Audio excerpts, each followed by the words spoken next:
All right, what's up, YouTube? Welcome to the first episode of my new channel here. This is the real mind crime, and we're gonna react to a video called "The Last Choke," the LeBron James documentary event.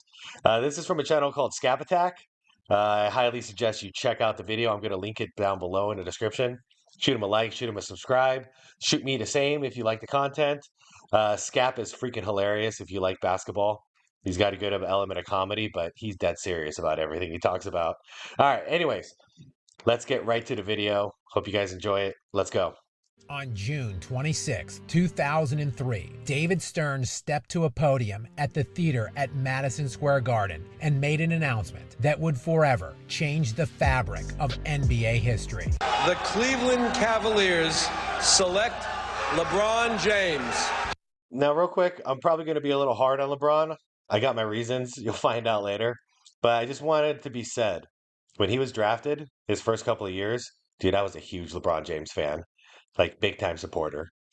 And for nearly 20 years since that fateful day, LeBron James has been delivering a non-stop assault on the NBA. From ushering in the era of the super team and destroying the competitive balance of the sport, to elevating the flopping game to unparalleled heights, while begging officials to bail him out in series after heart-pounding playoff Look series. at him, look at him. Perhaps the biggest staple of this all-time great's legendary career has been his ability to come up the smallest when the lights were at their brightest. And as is so often the case with most immortals, we are left almost in sheer disbelief, wondering if what we just saw really... Y'all remember what J.R. Smith did? That timeout? Holy shit. That was bad. even happened. But following his most recent and predictable high-profile choke job in the Western Conference Finals... That's the last shot of last year's season. That crap. Against the Denver Nuggets, it was this time LeBron's turn to step to a podium and wonder if after 20 years of delighting us with his hilarious failures, this might have been it. I had a lot to think about, to be honest, and just for me personally, going forward with the game of basketball, I got a lot to think about. All right, that pissed me off, by the way. I don't know if you guys remember this, but they lost. I think they got swept even by Denver last year. And instead of just, going out like a man and congratulating and wishing him luck, no, he's got to steal all the hype. So he's pretending like he might retire after this. I got a lot to think about and all that crap. And he had zero intention on retiring. It was full of crap. So ESPN and Fox Sports and all the sports outlets, that's all they're talking about, for like a week straight. Will LeBron James retire? Dude, he's such a freaking full of himself narcissist. Constantly needs attention. All right, sorry. Let's go. The end of the ride, his final show, The Last Choke. LeBron certainly has been prolific and dazzling with his abilities to crumble in big moments, and it started at a very early age and stage of his NBA career, when in the 2006-2007 season, LeBron, in just his fourth NBA season, would make his first of 10 NBA Finals appearances. All right, so real quick. So that means he made it to the NBA Finals on his fourth season. And if I remember this correctly, they get their asses whooped. I mean, they definitely don't win. I just don't remember how bad they lose. But it took Jordan, 6 years?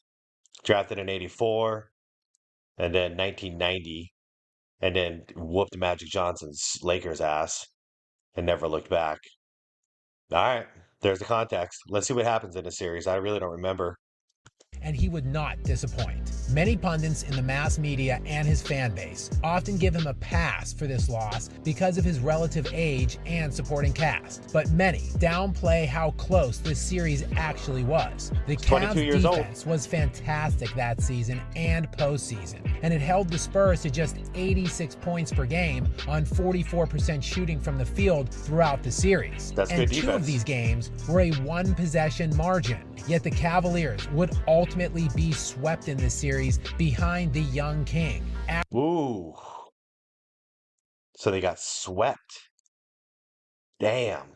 So 22-year-old LeBron James makes it to the finals for the first time, and then they get swept. That hurts. That Spurs team was no joke, though. averaging just 22 points per game in the 4-game sweep. All right, that's rough right there, though. 35% field goal percentage. That's rough.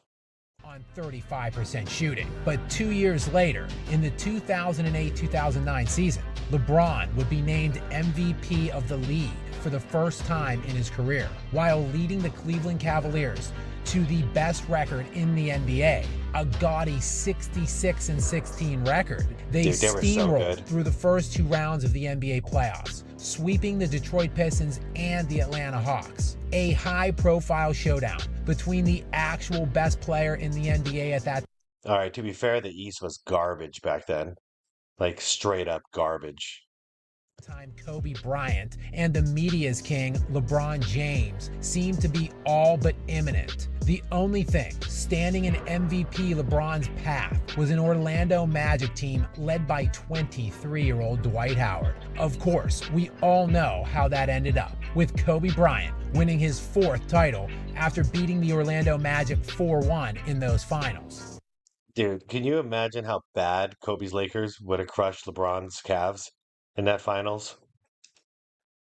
But LeBron would return next year in the 2009-2010 season, looking for vengeance, and he would defend his regular season MVP award, again leading the Cleveland Cavaliers to the best record in the NBA. And after a gentleman's sweep of the Bulls in the first round, he would come up against the Boston Celtics in the Eastern Conference semifinals, and the Cavs found themselves in a dogfight.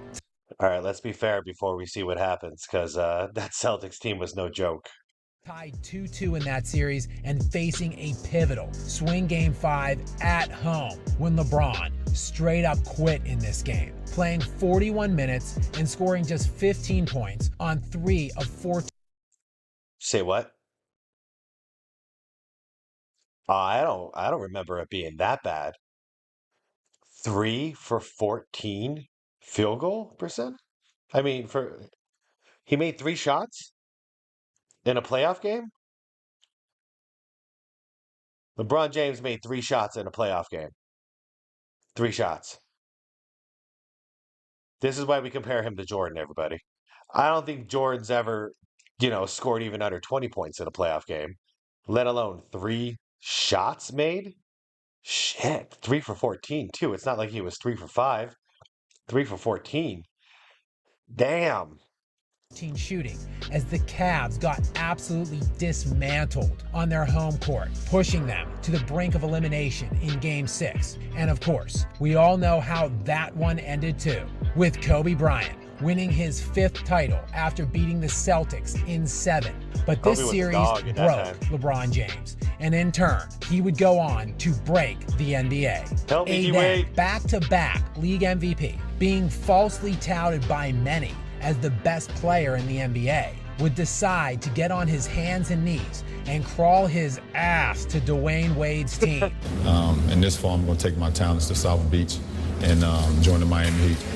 2 top 5 players in the sport joining forces in their prime in a weakened conference, who then recruited Chris Bosh. Bosh, at the time, of course, had played 7 years in Toronto and made 6 All-Star appearances over that time and had a career average of 20 points and 10.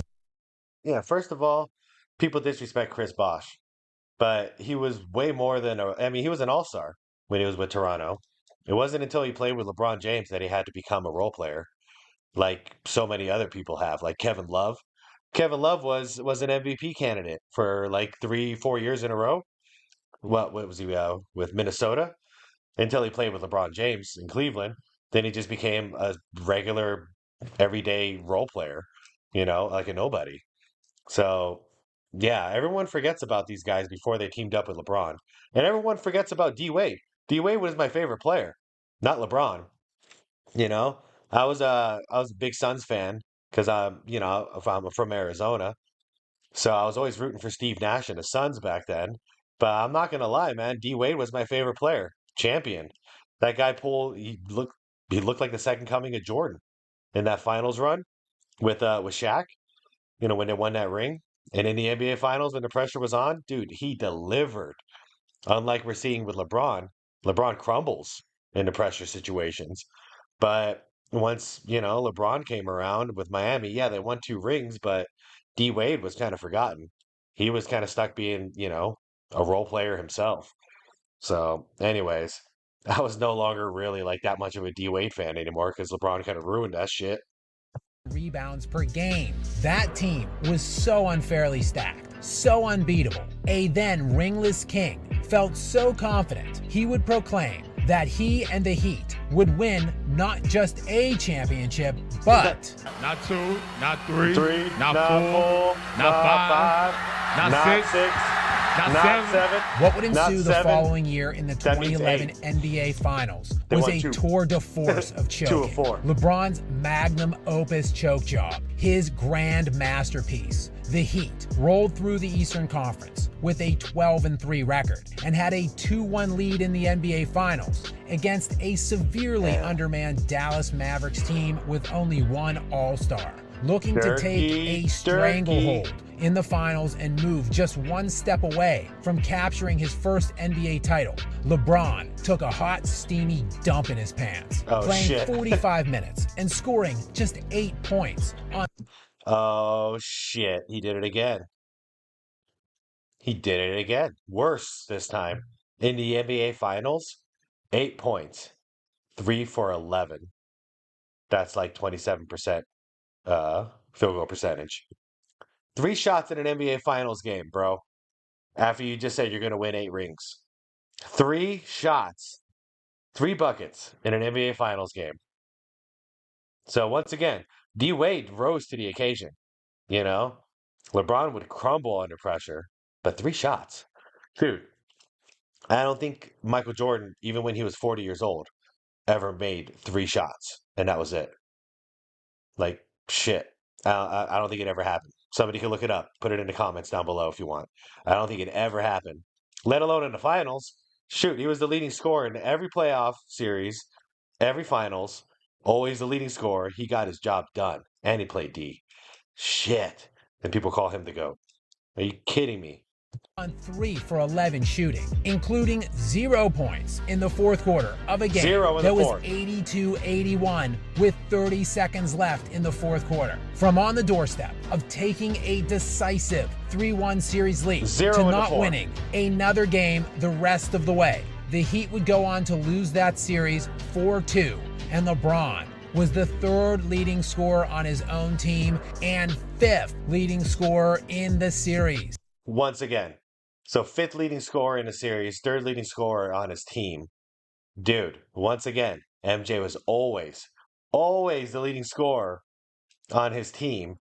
And in every series he ever played in, he was the leading scorer of the series. Homie got his job done.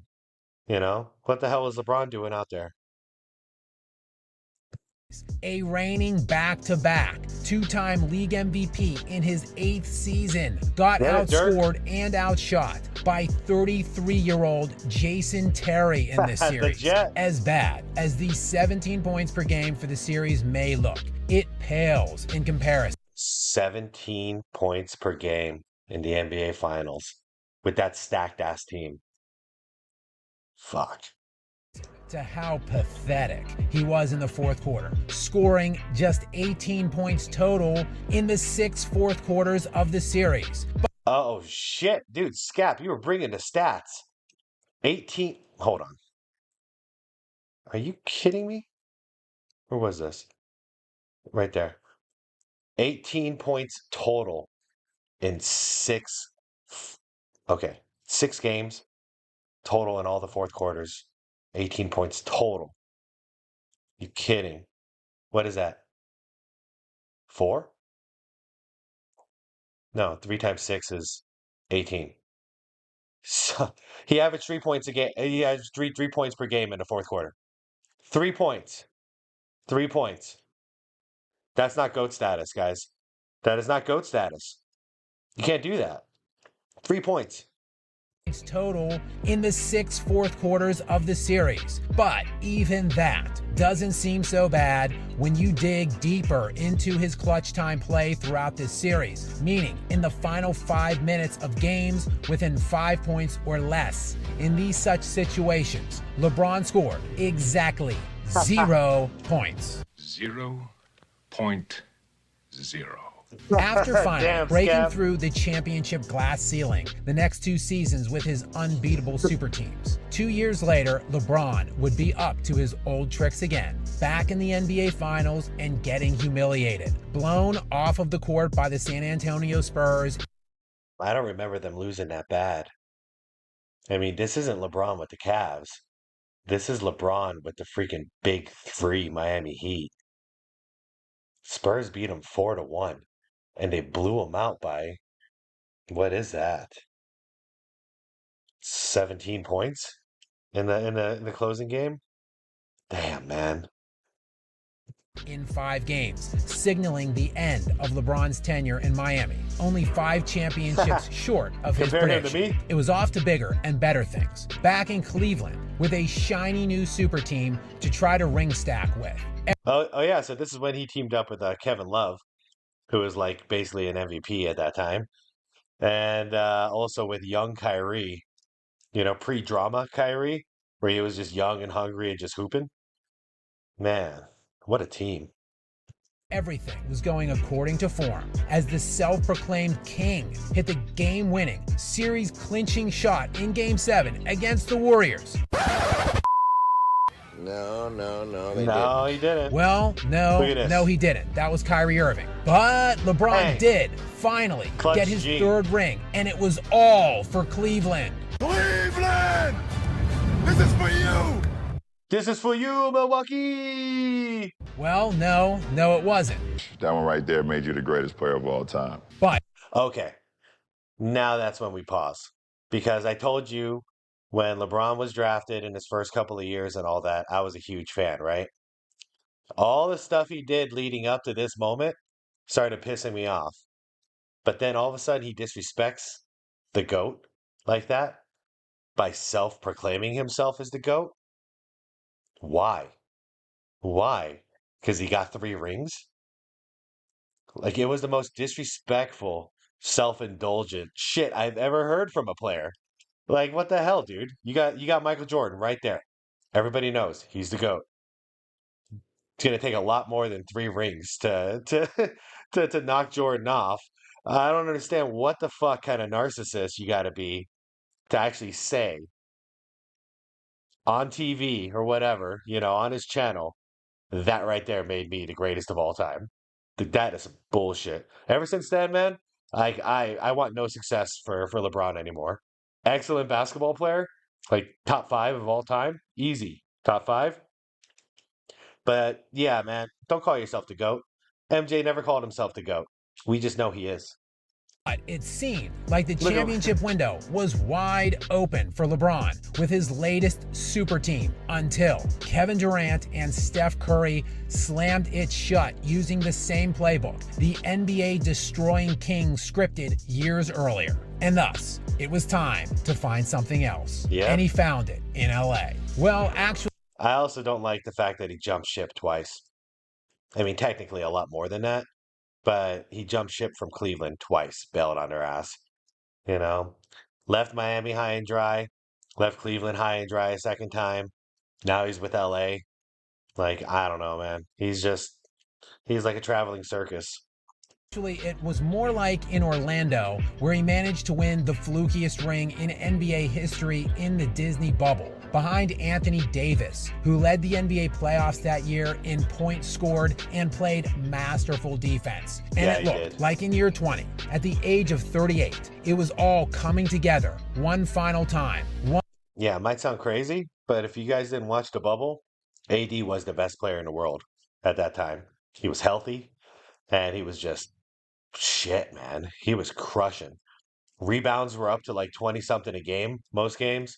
He was scoring 30 to 40 points a game, getting blocks up the ass. Like, dude, the guy was unstoppable. One more magical garbage championship for the King as they went all the way from out of the playoffs with less than 2 weeks remaining in the regular season to steamrolling their way into the Western Conference Finals behind Anthony Davis and a myriad of big contributions from a number of Lakers role players. The Lakers had everything they could possibly ask for in this series, with Anthony Davis playing elite, league-best type defense while averaging 27 points and 14 rebounds per game. Austin Reeves contributing 21 points per game on 55%. Yeah, look out for this guy, Austin Reeves. He's got that special gene in him, I think. He might be something very special. Shooting, and Rui Hachimura coming off the bench to add great defense of his own, along with 15 points per game on 53% shooting. The Lakers were squarely within every game in this series, as all four games were within one possession late in the fourth quarter, with LeBron ball in hand at multiple moments throughout the series, clanking the... What was that kick? Did you see that kick? What the hell is that crap? By the way, not clutch, man. What kind of shot was that? You got 44 seconds left. Can they do a jump kick shot? Look at this. Moments throughout the series, clanking the game-tying three with 45 seconds left in game one, blowing this layup that would have made it a 2-point game with 30 seconds left in game two, and blocked. This hilarious travel that of course went uncalled, followed by an epic brick that didn't even touch the rim that could have tied game four with just under 30 seconds left in the game. But with only 4 seconds left and the Lakers down by 2, LeBron got one more opportunity to extend the game and the series. Oh man, all right, this is it. This was last year. This is the last play of the season for them. I know you've never seen Magic Johnson.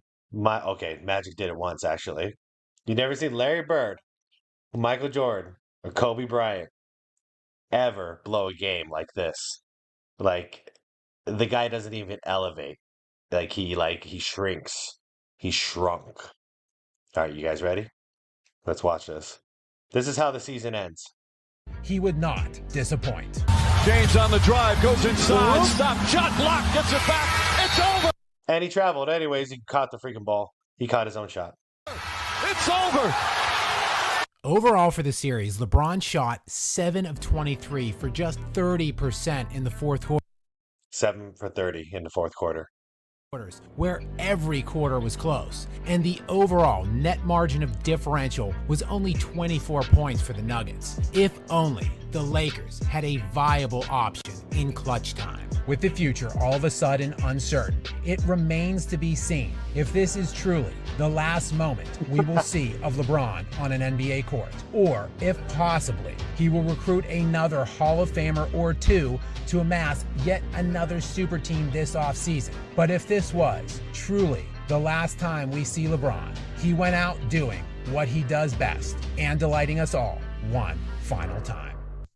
Now, we all knew he wasn't going to retire. It was all BS. Just give me attention, feed my ego. All right, everybody. I think I talked enough shit about LeBron. Scap. Here, let me bounce out of this real quick.